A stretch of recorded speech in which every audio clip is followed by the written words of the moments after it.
Burası Meksika'nın güneyinde bulunan bir şehir. İsmi San Cristóbal de las Casas. Burada yaşayan insanların ilginç bir özelliği var. Su içmiyorlar. Buradaki bir kişi günde ortalama 0,2 litre su içiyor. Kıyaslamanız için Türkiye'deki oran 3 litre. Su yerine tercih ettikleri içecekse Coca-Cola. Burada yaşayan insanlar her gün ortalama 3 litre kola içiyorlar. Türkiye'de ise bu oran sadece 0,1 litre. San Cristóbal büyük bir nehre sahip ve sürekli yağış alan bir bölge. Ama buna rağmen milyonlarca insanın suya erişimi yok. Marketlerde satılan sularsa hem çok pahalı hem de kola ondan çok daha ucuz. Bu şehirdeki her 3 kişiden biri şeker hastası. Şehirdeki kola bağımlılığı o kadar yüksek ki artık büyü yapımlarında bile Coca-Cola kullanılıyor. Yani burası dünyanın en garip yerlerinden birisi. Karşınızda Coca-Cola şehri.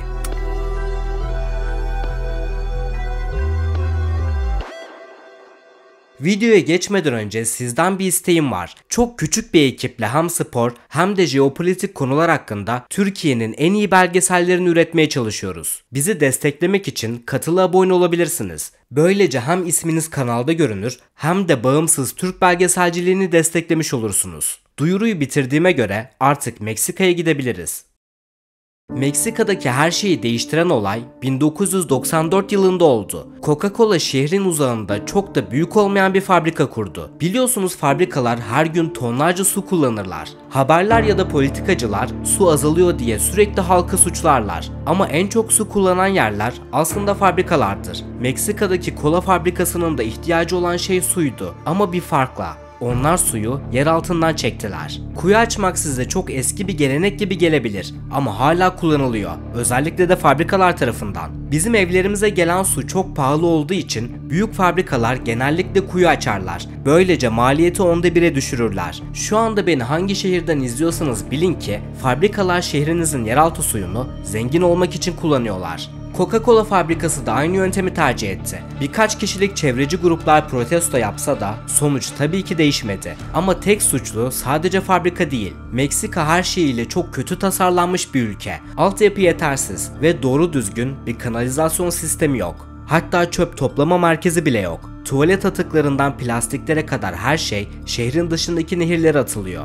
Yani yıllar içinde kendi elleriyle en büyük su kaynaklarını yok etmişler. İkinci su kaynakları ise şehrin dışındaki bir yanardağın altında. Ama bu kaynak halka hiç ulaşmıyor. Sadece kola fabrikası kullanabiliyor. Aslında suyu kafanıza göre kullanamazsınız. Devletten lisans almanız gerekir. Ama bilirsiniz, halkından çok kendi cebini düşünen politikacılar dünyanın her yerinde. O siyasetçileri unutmayın. Onlara geri döneceğiz. Şimdi cevaplamamız gereken bir soru var. Kola gerçekten ne ve biz bu şeyi niye içiyoruz?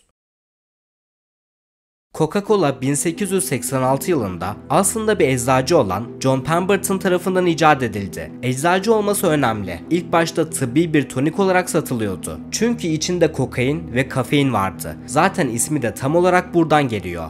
Coca yani kokain ve kola yani yüksek dozda kafein içeren kola fındığı. Tahmin edersiniz ki içinde kokain olan bir içeceğin marketlerde satılmasına devlet izin vermedi. İlaç olarak da çok para kazandırmıyordu. Bu yüzden kolanın formülünü değiştirdiler. Bu formül bugün bile dünyanın en iyi korunan ticari sırlarından birisi. Hala içinde ne olduğunu tam olarak bilemiyoruz. Bu gördüğünüz afiş ise Coca-Cola'nın ilk reklamı. O tarihlerde fiyatı sadece 5 cent. Sloganları ise nefis ve serinletici. Reklamlar Coca-Cola için her zaman en etkili güçlerden biri olmuştur. Çünkü şirket sanki bir sıvı gibi gittiği ülkenin şeklini alır. Arjantin'de futbol teması yaygınken Hindistan'da kadınlar kullanılır. Hristiyan ülkelerde Christmas reklamları yapılırken Müslüman ülkelerde Ramazan sofralarında görünür. Yani hangi pazarı açıldılarsa o ülkenin kültürünü benimserler ve oraya entegre olurlar. Coca-Cola'nın Meksika'ya açılması ise 1930'ları bulmuştu. Ama markaya asıl popülerliği getiren şey spor oldu. 1968 olimpiyatları Meksika'da düzenleniyordu ve sponsorlardan birisi tabii ki Coca-Cola'ydı. Bütün ülkeyi reklamlarla donattılar.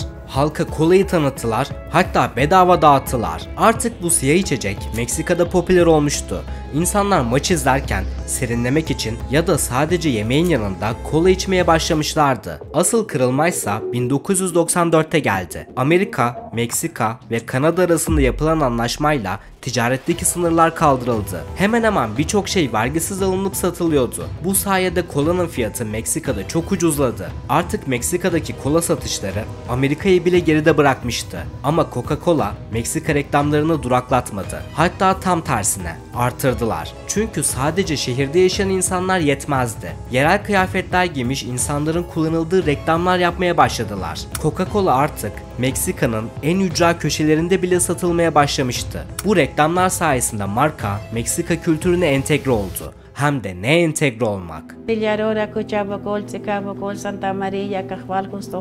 Meksika'da hala şamanlık yaşayan bir kültür ve bazı insanlar hasta olduklarında doktora gitmek yerine bu şamanlara gidiyor. Bu gördüğünüz görüntüler bir şaman ayininden. En başta mum yakılıp ritüeller yapıldıktan sonra bir kola şişesi kutsanıyor. Ayinin en sonundaysa hasta adamı bir bardak kola içiriyorlar. Şamandan yardım isteyen adamın hastalığı ne biliyor musunuz? Diyabet. Yani şeker hastası. Meksika'da diyabet zaten çok yaygın bir hastalık. İlk grafiğe geri dönelim. San Cristobal'deki insanların her gün ortalama 3 litre kola içtiğini biliyoruz. 1 litrelik kolanın içinde yaklaşık 106 gram şeker var. Yani her gün su yerine içtikleri koladan ortalama 318 gram şeker alıyorlar. Peki bu insanlar neden su içmiyor? Çünkü yok. Kendi iş bilmezlikleri yüzünden nehirleri kirlettiler ve yeraltı kaynaklarını fabrikaya kaptırdılar. Bugün San Cristobal'de musluklardan akan su kirli ve fazlasıyla kötü kokuyor. İçilebilir suya ulaşmaları için iki seçenekleri var. Birincisi şehre gelen tankerlerden su satın almak. Bu suyu kimin nerede ürettiği bilinmiyor. Sağlıklı olup olmadığı belli değil ama yine de halkın bir kısmı kullanıyor.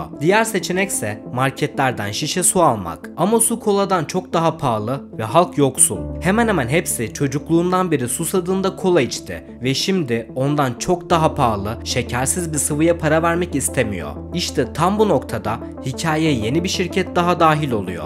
FEMSA. Bu şirket hemen hemen Coca-Cola ile aynı tarihlerde kurulmuş cam şişeleri üreten bir firma. Coca-Cola Meksika pazarına girdikten sonra şirketin %30'unu satın alarak ortak oldu ve kolayı şişeye dolduran en büyük fabrikayı Meksika'ya açtı. O fabrikayı artık biliyorsunuz. Videonun en başında size anlattığım Meksika'nın su kaynaklarını tüketen fabrika ve ilginç bir ortağı var.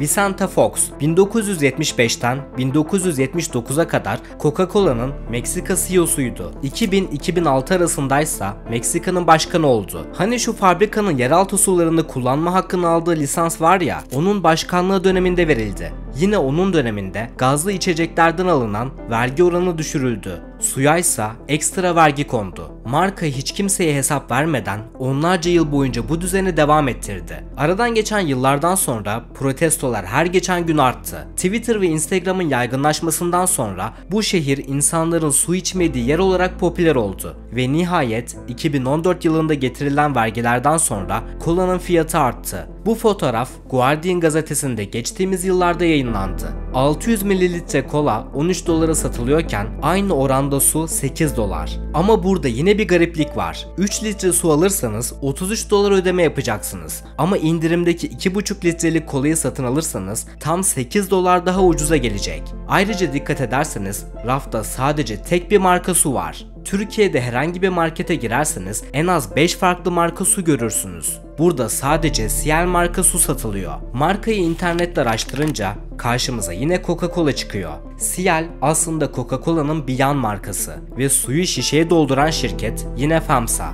Coca-Cola Meksika'nın içinde o kadar güçlü bir şirket ki kola ya da su fark etmez. Ne içerseniz için o kazanıyor. Zaten kapitalizm tam olarak budur. Size seçeneğiniz varmış gibi yapar. Sizi istediğinizi seçtiğinizde ikna eder. Ama hangisini seçerseniz seçin aslında kazanan tek bir şirkettir.